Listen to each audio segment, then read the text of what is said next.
ನಾನು ನಿಮ್ಮ ಪ್ರೀತಿಯ ವಿವೇಕಾನಂದ ಶಿವಬಸಪ್ಪ ಇಂಗಳಗಿ ಹಾವೇರಿಯವನು. 2021 ಎರಡನೆಯ ಕರೋನಾ ಮಹಾಮಾರಿಯ ಏಪ್ರಿಲ್ 13, 2021ರಲ್ಲಿ ಹಾವೇರಿಯಿಂದ ಅಂಜನಾದ್ರಿ ಅಯೋಧ್ಯೆವರೆಗೂ ನನ್ನ ಸೈಕಲ್ ಯಾತ್ರೆ ಮಾಡಿದ್ದೆ.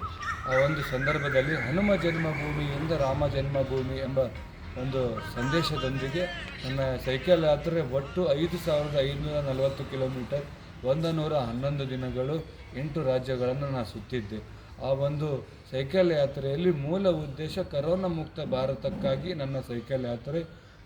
ನನ್ನ ದೇಶದ ಎಲ್ಲರಿಗೂ ಒಳಿತಾಗಲಿ, ದೇಶ ಸುಭದ್ರವಾಗಲಿ, ಇಡೀ ದೇಶ, ನಮ್ಮ ಭಾರತ ದೇಶ ವಿಶ್ವಜ್ಯೋತಿ ಬಸವೇಶ್ವರರನ್ನು, ಜಗಜ್ಯೋತಿ ಬಸವೇಶ್ವರನ್ನು ವಿಶ್ವಗುರು ಎಂದು ನಾವೆಲ್ಲರೂ ಕರಿತಿದ್ದೀವಿ.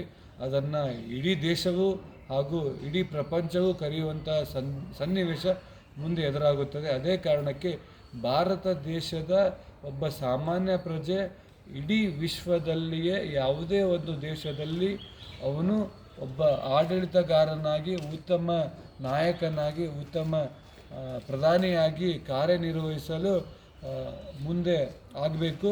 ಆವಾಗ ವಿಶ್ವಗುರು ಭಾರತ, ಅಖಂಡ ಭಾರತ ಆಗುತ್ತೆ ಅನ್ನೋ ಒಂದು ಸಂಕಲ್ಪದೊಂದಿಗೆ ಇಡೀ ದೇಶವನ್ನು ನಾನು ಸುತ್ತಿದ್ದೆ ಈ ಸೈಕಲ್ ಯಾತ್ರೆ ಮುಖಾಂತರ. ಹನುಮ ಜನ್ಮಭೂಮಿಯಿಂದ ರಾಮ ಜನ್ಮಭೂಮಿಗೆ, ನಂತರದಲ್ಲಿ ರಾಮ ಜನ್ಮಭೂಮಿಯಿಂದ ನಂತರ ಗೋರಖ್ಪುರ್, ಕಾಶಿ, ಪ್ರಯಾಗ್ರಾಜ್, ಚಿತ್ರಕೂಟ್, ಲಖನೌ, ಆಗ್ರಾ, ಮಥುರಾ, ಬೃಂದಾವನ್, ಗೋವರ್ಧನ್, ಡೆಲ್ಲಿ, ಯೋಗಗ್ರಾಮ, ಪತಂಜಲಿ, ಹರಿದ್ವಾರ್, ರಿಷಿಕೇಶ್, ಆಮೇಲೆ ದೇವಪ್ರಯಾಗ, ರುದ್ರಪ್ರಯಾಗ, ಅಗಸ್ತ್ಯ ಮುನಿ ಹಾಗೂ ಗುಪ್ತಕಾಶಿ, ಸೋನಪ್ರಯಾಗ, ತ್ರಿಯೋಗಿ ನಾರಾಯಣ, ಪಾರ್ವತಿ ಪರಮೇಶ್ವರ ಮದುವೆಯಾಗಿರುವಂಥ ಜಾಗದಲ್ಲಿ ಈಗೂ ಕೂಡ ಅಗ್ನಿ ಇನ್ನೂ ಉರಿತಾ ಇರುತ್ತೆ.